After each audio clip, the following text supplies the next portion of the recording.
Hey, Free Mind, you crazy for this. Soulful. It's like our responsibility to make us feel something. You know, to make people feel what we feeling. Hey, yo.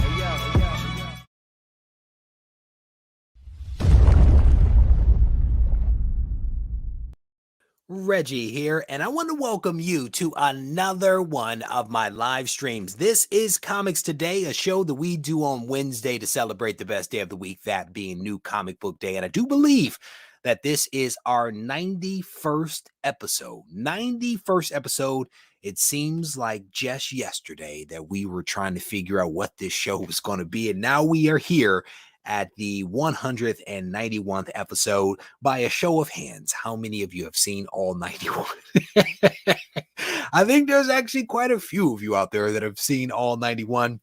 But anyway, we do this show on Wednesday night to celebrate the best day of the week, that being New Comic Book Day. And as part of this show, I typically have a guest or two on to help me to make sense of something that is happening in the world of comics and collectibles. And tonight is like every other night, by and large, in that we are going to have a couple of guests on that are going to help me to sort out something that CGC has recently done and that the community, at least some parts of the community, have pushed back against, and we're going to talk about it tonight to see whether there is something, whether there is a there or not. We shall see. So shout out to everybody that is in the live stream right now. Shout out to everybody that may be listening to this back on replay or checking it out on the podcast. As a reminder, this show is rebroadcast as part of a podcast on your preferred podcasting platform, and all you have to do is search for Regie Collects, and you will be able to find at least 100 episodes of my show. We are getting closer and closer to 30,000 downloads,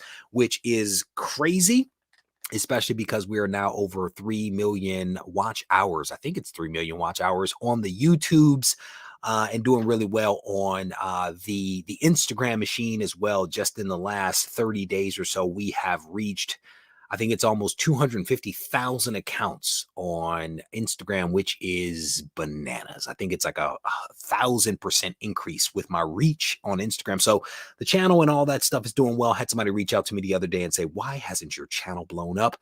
I don't know. All I can do is to continue putting out content that people enjoy, and I let the rest of that stuff worry about itself. Let me say hello to some comic book soldiers that have shown up for the live stream. My man Trev, how you doing, brother? It is good to see you. My Canadian brother, Squirrel Madness, it is good to see you, Wayne, as always. Chris is up in the house. How you doing, brother? It is good to see you. Chris Bigger. Philtastic is in the house. It is always good to see you, my friend. Matt Woods, how you doing, brother? It is good to see you. Tina, the OG is always in the house. And when I think of people that have probably seen all 91 episodes, people like Tina, Matt Woods, and also this guy right here, Wayne, immediately come to mind. But there are also others. There are others out there. Another Canadian. How you doing, brother? It is good to see you, Mark. Scrolling through, I'm a select. I don't think so.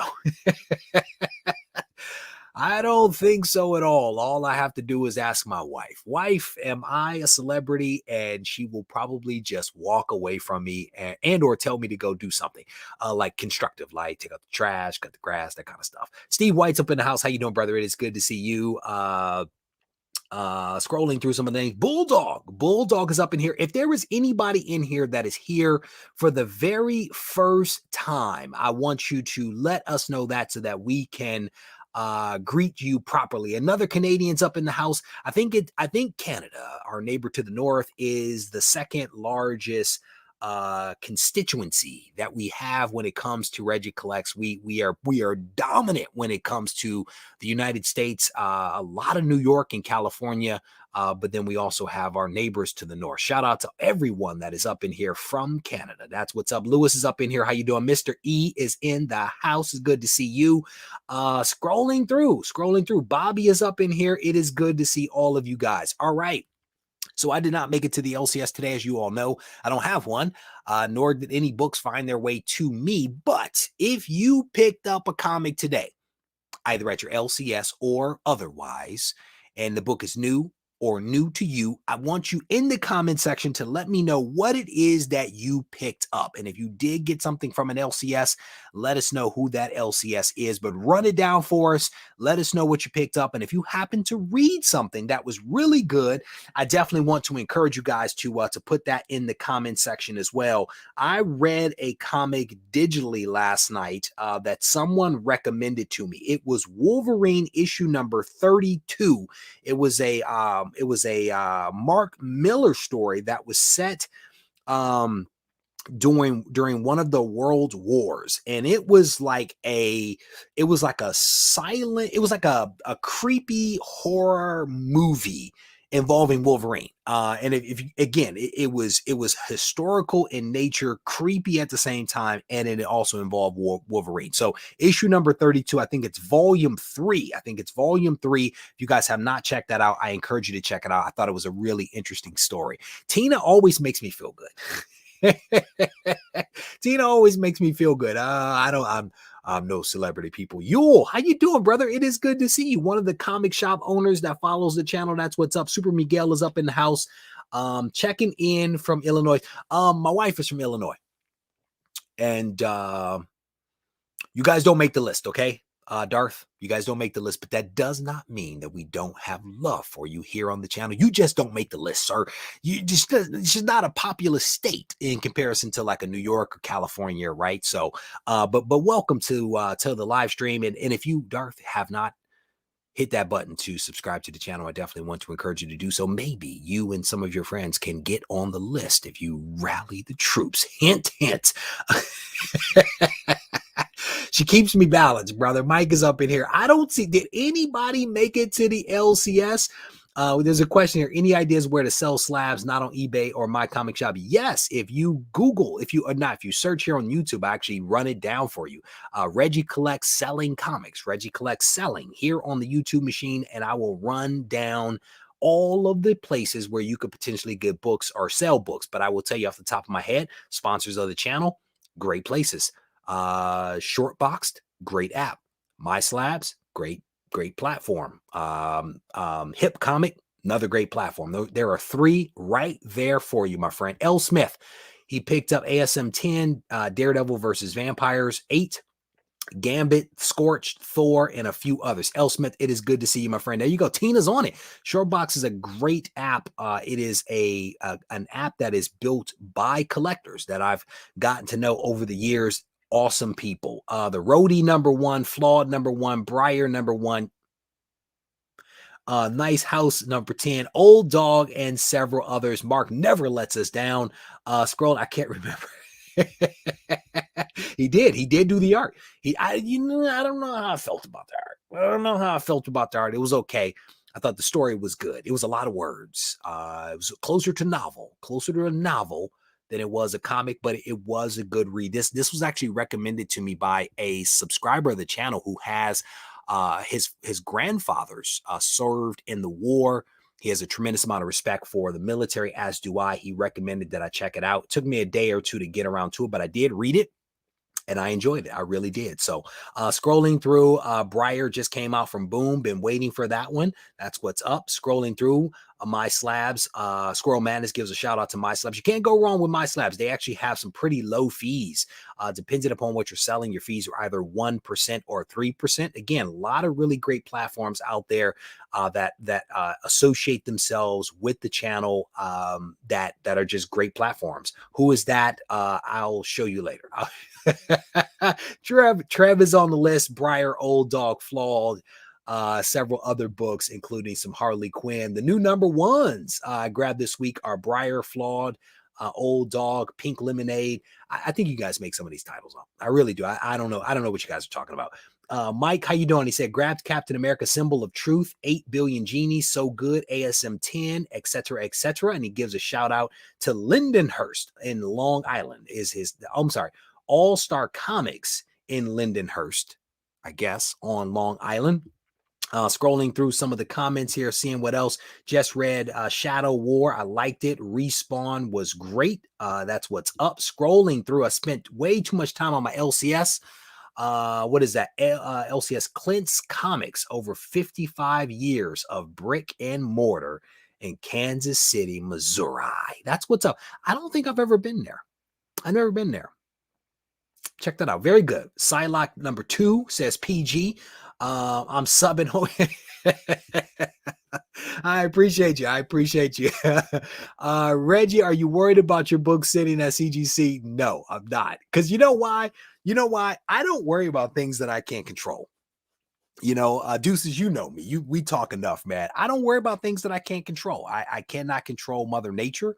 But what I try to do is I try to plan for the things that could happen, right? I have insurance. The insurance that I have is the exact same company that insures the books over at CGC, Collect Insure. I've been to the CGC facility, at least the old one, and I've seen the massive vaults that they have that run like some ways that they lock stuff up in. There's absolutely nothing that I can do about this. It'll be what it'll be. My hope is that there is no loss of life, and that the property damage is kept to a minimum, man. When I think, and Deuces boy, you know this, brother. When I think about comics versus that stuff that I just mentioned, that what'll be with those comics. Let me see. I'm scrolling through some of the comments here.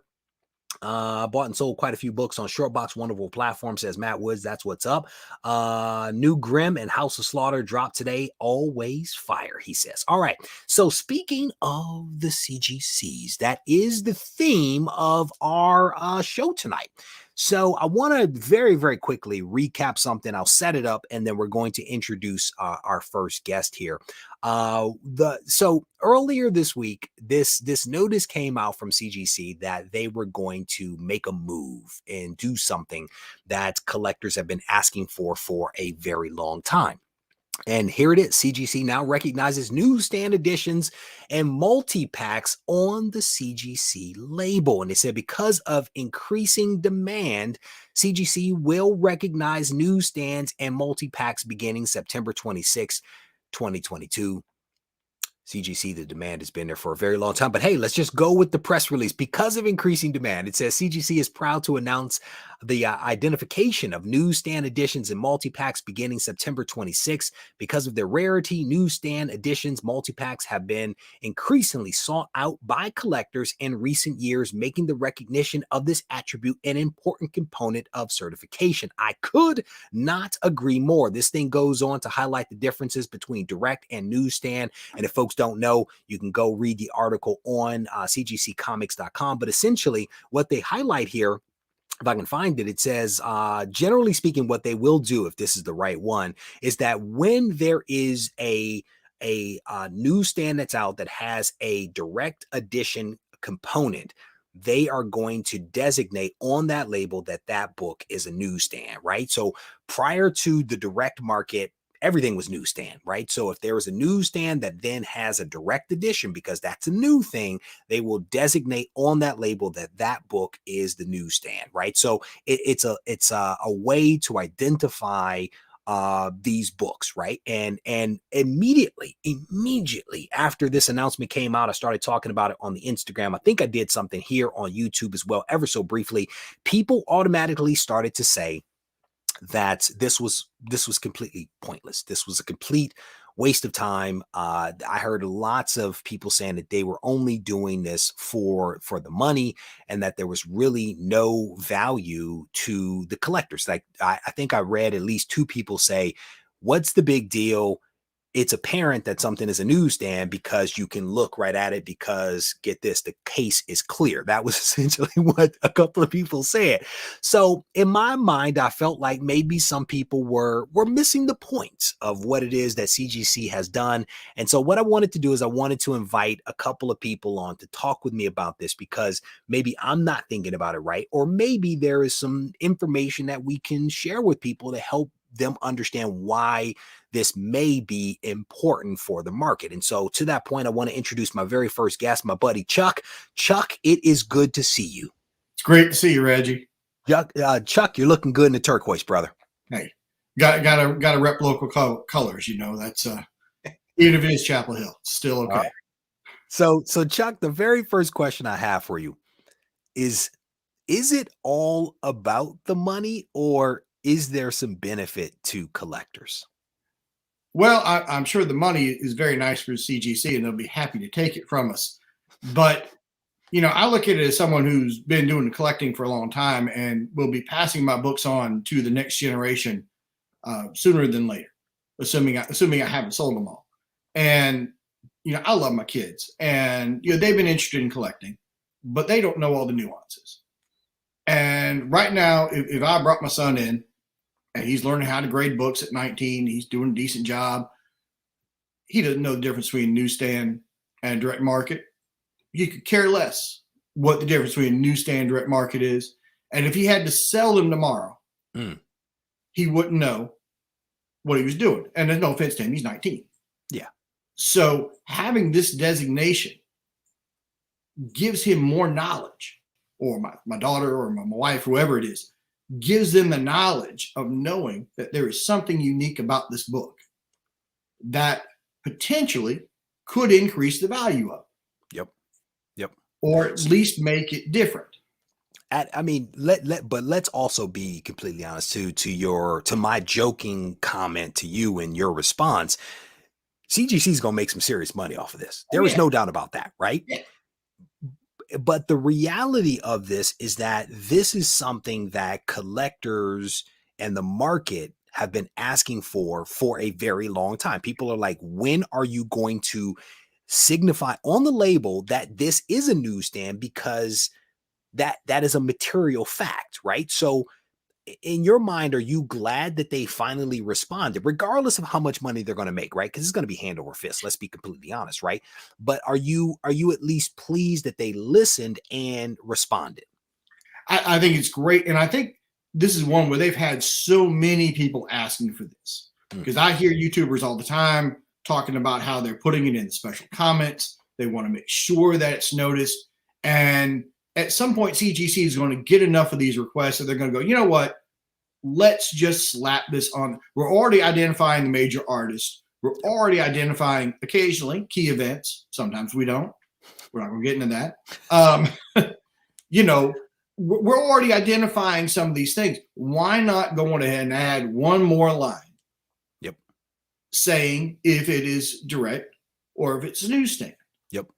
And in my mind, that's not a big lift. Now, that's more you've got to look for, but once you know what to look for, you know what to look for. Yep. Because as you said earlier, the case is clear. So beyond the money that's going to be made, the fulfillment of requests that has come in from collectors in the market over the years, beyond having this notation to help the less informed, are there other benefits that you would subscribe to this move, to them making this designation for newsstand and multi-packs? Are there other benefits that come to mind? I think it's good to have it for the historical record. With the multi-packs, we're starting to see some of the Marvel multi-packs begin to take off now, especially some of like the early Star Wars stuff and whatnot, the 3, 4, and 5 that were in the multi-packs. For a long time, nobody valued them for anything. Yeah. But now people are looking for them. And again, you've got that historical record. You've got CGC saying these books are unique and important. And so it's not just the collecting community saying, now you have CGC, which has that air of authority for the non-collecting people, for the people who are not thoroughly immersed in all this knowledge, saying these are important and these are worth knowing about. And don't read that comment. You keep going. No, but I think that is really important as we talk to the greater community of the non-comic book collectors and the new comic book collectors. Yep. Because again, there's so much knowledge to learn about in comics. And, there's, some of us in here, we've been collecting 30, 40, 50 years, and we know there's all this stuff we don't know. And, you get someone who's new, who's going to buy a book. And, they hear everyone talking about newsstands and this and this. If you've got it identified, that's how you start learning. There you go. There you go. I think that level of transparency, I think, is incredibly helpful. The underlying part of your response there was this comment, at least I heard it this way, in terms of some value that may come along with that designation, right? It's on the label. It's being, these books, these multi-packs, the newsstands are being sought out by collectors for whatever reason. What I hear underneath that is value as well. Can you speak a little bit about, if you agree with that, like what is the connection between the designation on the label and the value that could be seen as a result of that connection? I think it really simplifies being able to sell them online and being able to sell them in person, and to have that establishment bond there of not just, hey, Reggie, you trust me. This is a newsstand, or this is a Whitman, or this is a variant because you can tell because of this box. Yep. And it's not that I don't trust you because I know you, but whoever I'm selling them to may not know me. Yep. And, may not know if I'm being honest or not, or if I'm trying to inflate the value of this book by saying that it's a newsstand when they don't know if it's a newsstand. Here we have a neutral third-party arbiter who's saying, this is what this is. There you go. And I think Joey Stuntmaster, is making a really good point that I want to dig into. Unique does not always equal importance, nor does it always equal value. But you help me with this, Chuck. In my mind, if it's designated on the label, that potentially means that it's also in the database. If it's in the CGC database, that means that there is some visibility there. If there's some visibility there, then that means that that information can be harnessed by a pricing service that can then spell out the difference between a direct and a newsstand. And we can identify if there is a value difference there. It's not people saying this is more rare or this is more valuable, you should pay more. It would actually show up in the data or not. Do you want to comment on that? Yeah, you're exactly right. Because I hear people talk all the time about how this is super rare and this is super rare. I don't have any numbers to work with. I will take it on your word that newsstands after 1995 are going to be extraordinarily rare, just as I know how comics were sold. Yep. But until you get me some hard numbers, I have no earthly idea what kind of value to put on that. Because we have no data at present. Right? Like if you go collect right now and you search for, let's just say, Uncanny X-Men 266, there is a direct and a newsstand, right? You see values, but you have no census count. You have no clue how many are out there. We can assume that it's super rare, but there's no data to support it. And in my mind, when I first saw the announcement, I automatically went, oh, they're capturing it. It's in the database. It can be harnessed. There's a value that can be assigned to it. Now I have some transparency and can make informed decisions. Go ahead, Chuck. Right. And getting back to what Joey had about unique doesn't always equal importance. If we start knowing how unique something is, then we can assign an importance to it. Yep. Yeah, it's like when you were starting to talk, when you're doing the research on the Del Lobo ones, a lot of people didn't know how unique that book was. But until you started going into the data, you found out how unique and how hard it is to find. Where you talk the same thing here about these variants, about these 3-packs and whatnot. And unless you are just completely immersed in that world, why am I going to pay $500 for an Uncle Scrooge? Seriously, why am I paying $500 for an Uncle Scrooge in 1980? Yep. Unless you've got that designation there to help you understand how rare it is. Yep. And in my head, one of the things that I'm curious about is, has CGC been tracking the newsstand versus direct up until this point? Right? Go ahead and comment. Oh, sorry. Yeah, I think they've been tracking the requests for people to put the labels on it, but I don't think they've been tracking them because I've got a couple of books down in the basement which are clearly newsstands. Yeah. But they're not labeled as newsstands. But here's what I mean. Here's what I mean. Maybe not on the label, but maybe in the database. Because the book comes in. Like, here's my thing. The book comes in. They capture page color, but they don't report page color out, but they have it. So you have to imagine that page color, along with the grade, along with other stuff, is in the database. And in my mind, if the book is there, why not capture newsstand versus direct? So they should have some historical data, but I could just be making stuff up. Go ahead, Chuck. And they may not have decided that was an important enough criteria to mark. Don't read the comments. No, I saw you pop that up on the screen, and I'm jealous. But I don't think that is something that I don't think that's something they considered important enough to track until they started getting this information. Because my X-Men 129 down there, there's no indication that it's a newsstand. I know it's a newsstand. Yeah. But there's no indication that I can see that they've got that in any of their metadata or anything. You could be right. You could be right about that. We have to. I may be seeing the folks at CGC at New York Comic Con, so rest assured that I'll be asking them that question. Like, hey, do you have this data? I'm curious, right? Because in my mind, I love to be able to look at how many direct versus how many newsstand are out there, right? And mind you, it'd only be a slice of the pie because it would be the CGC graded slice of the pie. But that's more information than we have right now versus this abstract notion of after a certain period of time, it's roughly this proportion of the market that went direct versus newsstand. Like that doesn't help me, man. I need numbers to be able to assign some value. I was with Comic Tom and I saw his Uncanny X-Men 266 newsstand and I was envious, but I didn't know how envious I needed to be. Like, it was a 9.8 as well. I was like, how envious should I be of this book? The information would be helpful. Go ahead, Chuck. You're right. It's not like some of the multi-pack stuff and whatnot where we have sort of a better idea. And again, going back to that Uncle Scrooge or the Black Hole 4 that I have, but we have a general idea how many of those things were actually printed or how many of those things are out there. Mm-hmm. We don't know what the newsstand editions or the Whitman editions of some of the DC books or the Marvel books, what the print runs were. Yep. We just sort of have these wild speculations you hear from old comic store owners or, other people.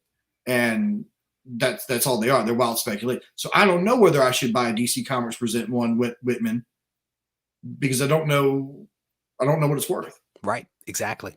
So as you think about this, Chuck, because I think you have invested a little bit of time in it, we've spoken about some of the positives that can come from this. Are there negatives in your mind? Are there some negative besides giving CGC more money, right? Are there negatives in your mind from them making this move to designate on the label that something is a newsstand or a multi-pack? Well, I think I don't think there's a lot of negatives provided they get the information right. And that's, the quality control is quality control. And if the information's wrong, then, you got to sit there. And like I said, if I'm selling you the book, I got to tell you, really what they put on the label. What CG said was wrong. Yeah. You say, well, CGC got that wrong. Then how do you know this is a 9.4 and it's not a 9.6? Yeah. I think the other thing is that I think a lot of people who have spent a lot of money on these things may find the value of their books all of a sudden decreasing as we find out the numbers may not be what we thought they were. Because, I see people on auctions all the time talking about these, early 1980s books and go, oh my God, it's a newsstand. And I'm like, yeah, no, duh, it's a newsstand. Of course it was a newsstand. what did you think it was? And they're talking about, a random Amazing Spider-Man, like, 220 or something. And, oh my God, it's a newsstand. Well, yes, because, 70 to 80% of them were newsstands at the time.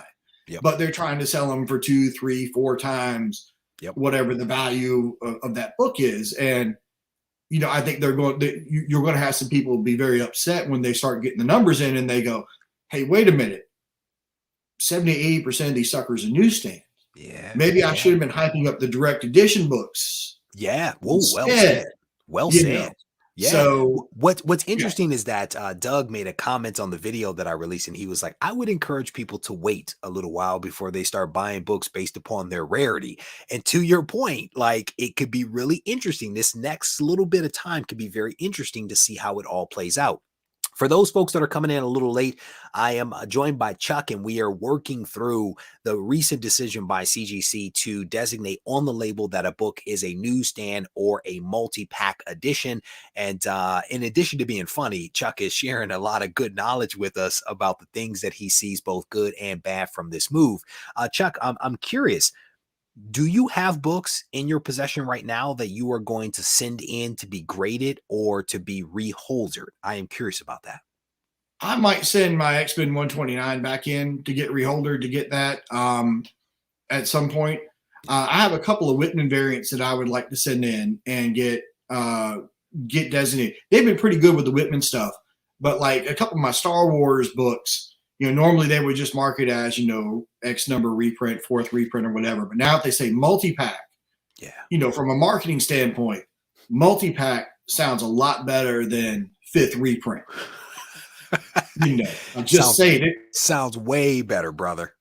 That sounds a lot more valuable than, the fifth reprint that you could find in a bag collection on eBay 6 years ago for $10. But Chuck, I won't tell them if you won't. Chuck, you are a funny dude, man. I appreciate you coming on, man, to help me to make sense of some of this stuff. Chuck, if people want to get a hold of you, where can they find you on the social media? Well, I'm on Instagram at Chuck Hensey, and I now have a YouTube channel, Terrific Comics and Pop Culture. So I've got a couple of videos up there and hope to get a couple more up soon. Do you really? Yeah, I do. Yeah. I didn't know that. Send me the information. I'll put it in the description of the video, and then I'll also be subscribing later today. So hook that up, and I'll take care of that. Thanks a lot. All right, brother. Take care. Take care.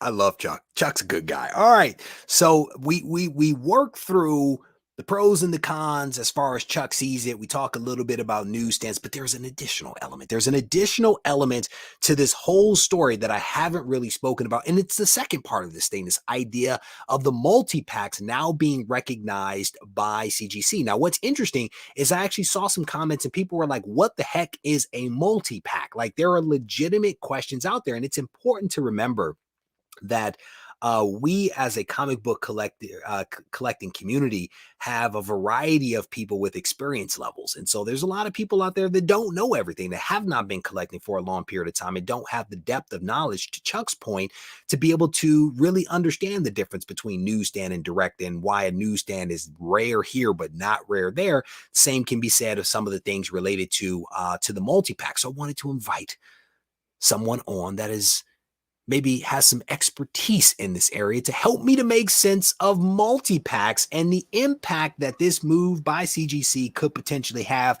Mark, welcome to the show. Is this the time for the product placement? Oh, sorry. I wasn't ready. I wasn't ready for that, man. I wasn't ready. Mark, it's good to see you, brother. Good to see you, Reggie. Thanks for having me on. That's a nice Wolverine shirt, my man. Yeah, I like that. That's good nice. Canadian boy, That's some good timing right there, man, to wear that shirt with the announcement that just came out about Hugh Jackman. Somebody said he's getting close to 60. I was like, I don't know what kind of math you're doing. Hugh Jackman is like 53, but okay, and there would be nothing wrong if he was 60, right? Because just to be clear, right? Anyway. No, and the guy that made the comment, we ended up having a back and forth that was actually pretty fun after that comment, So, Mark, I wanted to have you on. Not just because you're Canadian, but I wanted to have you on to talk about this whole thing that's happening. And I want to ask you the same question that I asked Chuck a second ago. Is it all about the money? Is CGC's decision to do this solely about the money? No, it's not. Okay. So let's pause. Let's pause on that for a second, because I want to revisit that. Before we go too far, can you take a moment to explain to people what a multi-pack is? Because I think newsstands, people get, they're like, hey, there's a UPC symbol on there, or there's a line, or there's a Spider-Man head, or there's a Captain America. They get that. But the multi-pack, I think people struggle with. Conceptualize that for us, please. Sure. So multi-packs, most people will refer to them as a Whitman. And they're not, all multi-packs are not Whitmans. There were other multi-packs, but basically they were comics that were either Whitman's original publications or Gold Key, because Whitman absorbed Gold Key. Yep. And they also did DC and they did Marvel, and they would put 3 books, usually 3, sometimes 2, into plastic long before slabbing was a thing. Like, they kind of led the way with encasing comics in plastic. Yeah. And you could go and buy them, but they weren't in a normal, like they'd be in a garage. They'd be in a grocery store. They'd be, like supermarkets, and they'd be just hanging on racks. And you could pick them up for a lot cheaper than buying the individual books sometimes, which was a benefit. And that's why they put them in grocery stores, right? Because you've got irritating kids like me sitting in the cart and being a pain. And lo and behold, there's a thing of comics going by, and poof, here, and you rip it open. Hush up, read that. Yeah, read that. You'll be reading that while you're sitting there while mom's getting the groceries done. And those days, like, why were they cheaper? Why were they sold in multi-packs as cheaper? I mean, like, what was the rationale behind that? Because they were moving them. Also, at the time when Whitman was doing this, they were in financial trouble. and they were pushing books. So, and also they could move more. They could, like Marvel and DC could move books. And there's a real people don't understand. These were first edition books. Like they weren't reprints. They were printed with a different cover and sent out at exactly the same time. If it was happening today, we would say they were variant. Oftentimes, and correct me if I'm wrong, they were run at the same time as the first print. They would run it, they would change the plate, they would run the second cover, and they would then bind them all together. It wasn't a reprint, it was just a different cover. It was a variant, to your point. Absolutely no different than the books they sent to Canada, they sent to England, and they sent to Australia. All of those are considered to be first edition books. They just had different things on the cover. So go ahead, finish your thought. I'm sorry, I cut you off. I got excited. That's good, I think.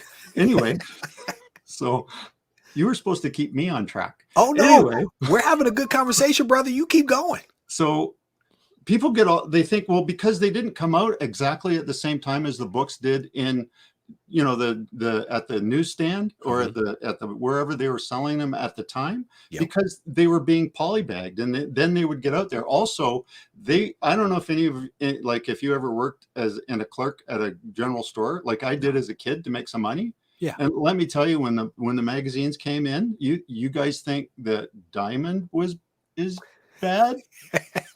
Like we'd get these multi-packs, to hang up on the pegs. And sometimes I would take the Time Life or the Life magazines and stick it on top of the comics to flatten them out. Because, just they weren't treated nice sometimes. And then they'd hang there you sometimes have to bring them forward and clean them because they're covered in dust. And then when someone buys it, well, it's a 3-month-old book. And they're thinking, well, this isn't new. And they also make the mistake on multi-packs to think like the Marvel and DC, there were new books, but then they'd see like Popeye and Flash Gordon and Chip and Dale and mentioned like Uncle Scrooge and all those. Those were original stories. They weren't anywhere else. You couldn't find those anywhere else but in those multi-packs. So let me ask you this. If that's your cheese, that's where you go to find them. You've just hit on a lot of interesting points related to the Whitmans. Let's tie it back to CGC's move. Yep. How does CGC's decision to recognize these books as multi-packs benefit the folks that collect or that are interested in multi-pack comics like Whitman's? Because people who aren't as seasoned as I, such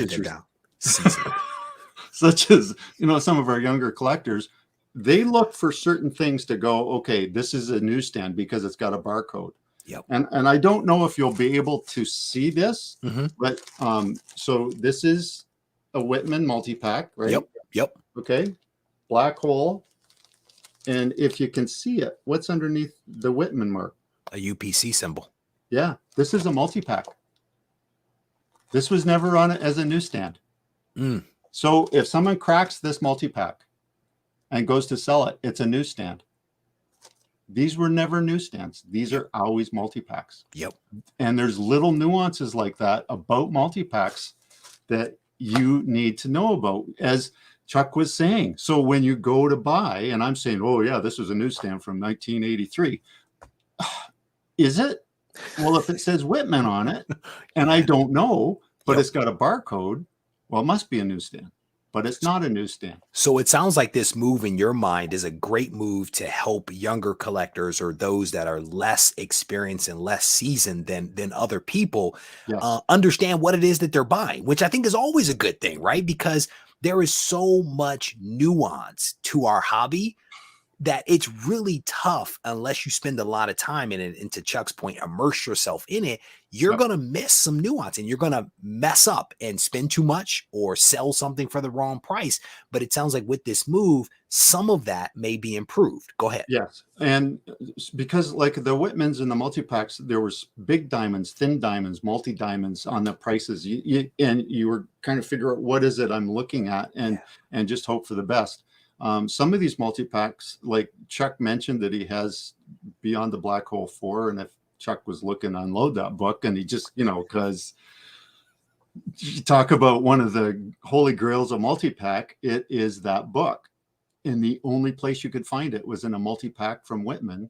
And when you think about Whitman's distribution, and Chuck mentioned this, the limited distribution, Whitman got, depending on who you listen to, because again, the data is horrible, but they got less than 5% of the print run to distribute.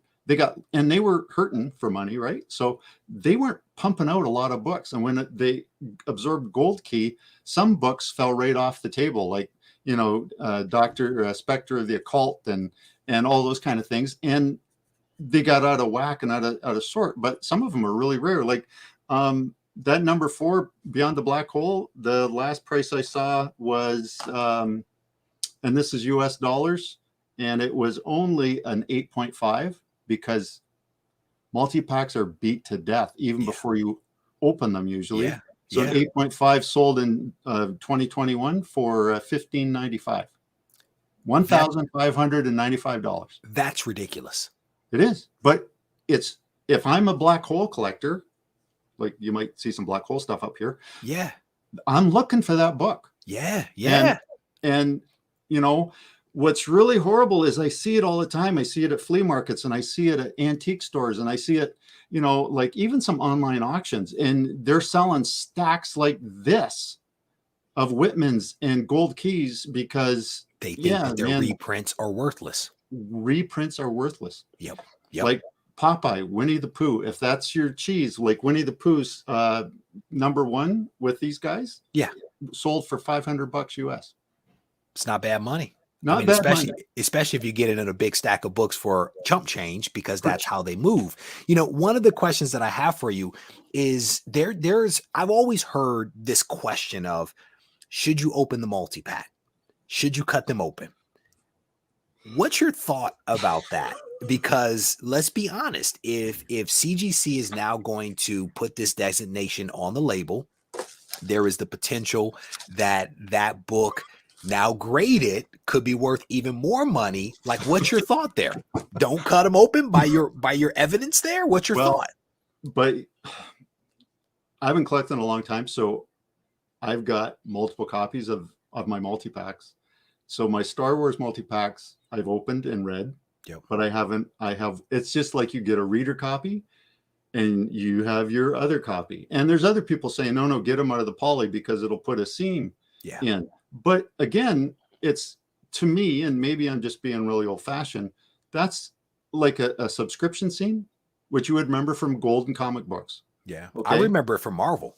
My Marvel comics used to come in a blue poly bag, and the mailman would fold it up in half. So I remember that. But go ahead. You would have a subscription seam, like crease. Yep. And that is, it still is to a degree, it's an acceptable fault. So people say it's part of it. You're saying it's part of it, right? Yeah. It's part of the book. Yeah. Like you got your books in the mail and they were folded. So books in a poly bag that came in a poly bag, you couldn't get them any other way. People say, get them out of there, because if the seam of the bag runs along the back, it's going to press in and it's going to crease your book. And we all know that creased books are evil. Yeah. But the trouble is, these books, that's part of who they were. This is just my opinion. Yeah. Okay. So I kind of like it's the look of the bags, like those black hole bags, the willow bags, Marvel, and the prices and stuff. That's part of the history. And if I'm buying those books because, like I've got the Secret Wars book that I'm pretty sure in the middle of that one pack, there's a guy in a black costume. He's in that poly bag. I know. I have them separate, right? Yeah. More than once. But I also still have that book in the way it was sold. Yep. And for me as a collector, that's what I want as well. Do you think that more and this is just all opinion stuff. Do you think that there is going to be an influx of people submitting Whitmans that have cut them out of the pack? Or do you think that Whitman collectors are going to maybe be of your opinion that the poly bag is part of it and I want to keep it intact? I think that the people that I know that collect Whitmans, they're of both, mind. They're in both camps. Because you can find Whitmans in dollar bins and stuff. So you've got this pristine poly bag. It's pristine. You've got it. It's sealed. But here in the $2 bins or the $5 bins, there's those books. Yep. And if they're decent, I can add those to my collection. Will CGC ever? I don't think they're. How do they grade a book in plastic? They won't. And we were joking in the chat about slabbing plastic on plastic on plastic. Well, and it's pretty hard, and also the polys are too big. You'd have to have a bigger slit, which would be more money and stuff. Yeah. So for a true collector, and I'm not dissing people who buy and sell and that, but for me, only as a true collector of older books and the history of comic books, I want to be able to look at the book, but I also want to say, and this is how it was sold. Yep. I don't like when, it's good to press books and clean them and all that stuff, but it always kind of makes me sad when I hear that they've pressed and cleaned this golden age book, and now you can just barely see the subscription scene. Well, for someone who's wanting to be part of the collecting and say, it's kind of like, well, this I don't know, pick a collectible like this, this medal that I found that this guy had from World War I, the ribbon is just off a little bit. So I've ironed and I've added thread to it and I've messed with it. Like that would make a historian absolutely mental, or a collector. Yeah. It's the same as taking a piece of amazing furniture and stripping it down to the wood and painting it red. Yeah, I get that. And a lot of this is personal preference. And I think it's okay that we have differences of opinion and we have preferences, because what floats my boat doesn't float yours. Or I'm sorry, cheese. If it's your cheese, that's your cheese. I'm gonna have some different cheese. But I think that's what's great about this hobby is we don't always agree, but that's okay. We still have a common love for the same thing. And the nice thing is, these polybag books, like the ones that you can get at Walmart and places like that were sold and people were pulling out variants and losing their mind and making. For me, and I'm just being an old grumpy guy, which you've called me before, and I self-admit, those to me are, I know they're polybags and they're multi-packs and there's 15 books crammed into this bag. That's not the same genre. Like, Whitman's ended in 1984 for me. The polybag, and we have the Marvel and Star Wars. We have Marvel polybags.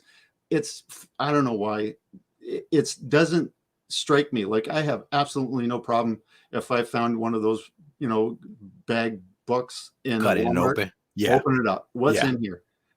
It's probably just the historical significance of it, right? Like I think, and that's part of what it's different. And again, that's completely okay. It's completely okay. So I thought I would return the favor, my friend. If you show my book off, I show your shirt off that you sent me. So Mark, it is good catching up with you. The very last question that I have for you is, and I think I know the answer to this, but do you have any books in your possession right now that you are thinking about sending in, either because it's a newsstand book or because it's a Whitman? Like, what's your thought there? My thought right now is I'm going to echo Doug, and Doug has to be mentioned at least 5 times per broadcast. Anyway, so I'm going to wait and watch. As you know, because you and I have had this conversation, I'm not a huge slab guy. But I have some slab, and there are some of my Whitmans that for pure to keep them in good shape that they're already out of their bag and all that kind of stuff. I would, if I have the opportunity, once I see what goes on with it, to definitely have it slab. But going back to Chuck's point, I'm not getting any younger. My collection is huge. My sons are heavily involved in my collecting, and if they're saying no, I've got a nephew who's hot on their heels, if not trying to cut the line to look at some of this stuff. And I want them, if the slabbing of the newsstands and the polybagged and all that kind of stuff, if that title is there for their education, I think it's important. I think it's really important because we lose so much stuff Just because guys like me, you know, we're not immortal because we're not a comic book character. Yeah. And the knowledge is lost. And, you know, that's what I think that's important. And I'm really glad they finally did this, because I think CGC should have done this. And I think it will increase the data. It will remove the issues of, this is a really rare book. Well, not really, but, you know, but I think it's a good move. And there are some that I'm really considering I might actually slab. And you know, it pains you to say it, but here's what's great, brother. Whenever we do these types of live streams, it almost serves as a historical record, right? Because people potentially will be watching some of these videos long after we have passed on, you know. But I think that's one of the great things about this, is that we are passing on knowledge to people. So I think it's great. And that's the beauty of this hobby. I love this, and this is why I love your channel. Like, I've learned so much stuff from your channel, and I've been doing this, as you know, like before you were even a twinkle in anybody's, like I've been doing this a long time, and I learn stuff every day from collectors, and it's just, that's the beauty of this hobby and the beauty of the community. Don't disagree with a single word you just said there, brother. But Mark, how can people get a hold of you up there in Canada on the social media? On Instagram, Mark Andrews with a K, and usually you can find me. And if you can't find me there, I'm usually causing you grief and Antina grief in the chat, putting stuff that she's saying, well, should I put him in a timeout or not? Not as bad as some others, like Lighter, but anyway, there's, you know, a few that get themselves in trouble. But I'm easily found. There you go, brother. I appreciate you coming on and sharing your knowledge with us. I will talk to you soon. Talk to you later. Thanks for having me. Awesome guy. I talk to him pretty much every day.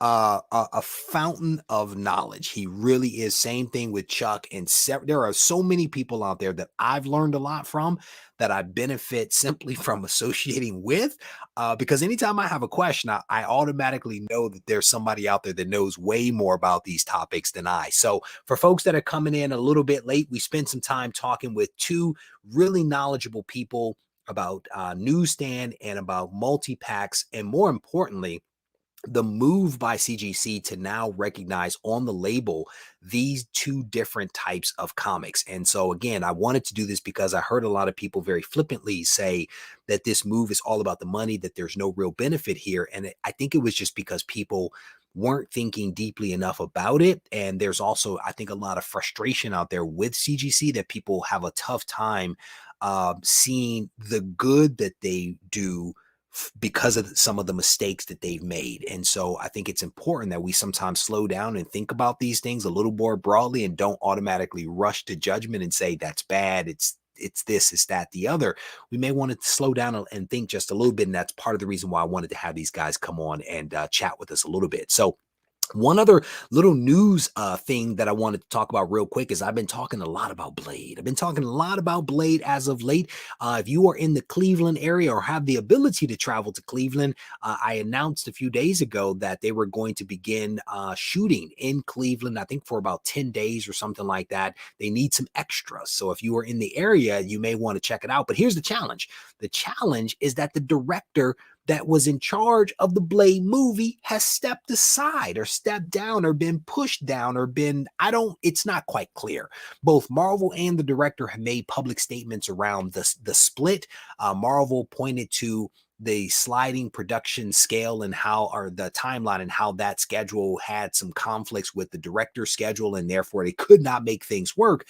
When the director made his public statements on the Twitters, he did not cite scheduling conflicts. So is there some truth there? Is there something there? I honestly don't know. The good thing, I guess, is that the director is still staying on as the executive producer. So I guess that's a good thing. But who's going to be directing Blade? That is the big question. They are set to begin filming, as I mentioned, in November in Cleveland. And then the movie is set to be released in November of 2023. Fingers crossed that they are able to find somebody that can actually come on with a vision that can bring this movie to life, because I think a lot of people are really excited about this one. This is one that was announced a long time ago, and we don't know a whole lot about it, to be honest with you, but fingers crossed that they can get themselves together and make some magic happen. So I wanted to make sure that I shared that with you guys before we wrapped up the show. Huge shout out to both of my guests, huge shout out to the Blue Wrenches, and thanks to everyone that is in the live stream that is part of the conversation, because so much magic happens not on screen but in the chat because of each and every one of you. So I want to make sure that I acknowledge that. We have one more video coming out this week. It is going to be released tomorrow at 6:30 p.m. Eastern Standard Time. I think it's a pretty cool book. It's pretty cool video. I pulled a bunch of really awesome books from the 100K collection, and I think that that's the video that's going to be coming out. So I encourage you guys to check that out. All right. With that said, we're going to wrap this thing up. I want to thank you all for hanging out with me. And as always, if you need anything, don't hesitate to reach out to me on Instagram at Regie Collects. Take care. My body ate itself until it found this passion. They got fat while we starved, but it's power in fasting. Until I turn to ashes, I remain stoic through my rap heroics. I painted 10,000 poems, then I drank the potion of poetry and motion. I started choking, it was potent. My throat chakra downloaded, knowledge hungry. I was embarrassed I could ask my parents for money when I had a full tummy. So I asked for wisdom, better than crypto, sweeter than honey. I don't take it for granted, I don't wear capes and masks.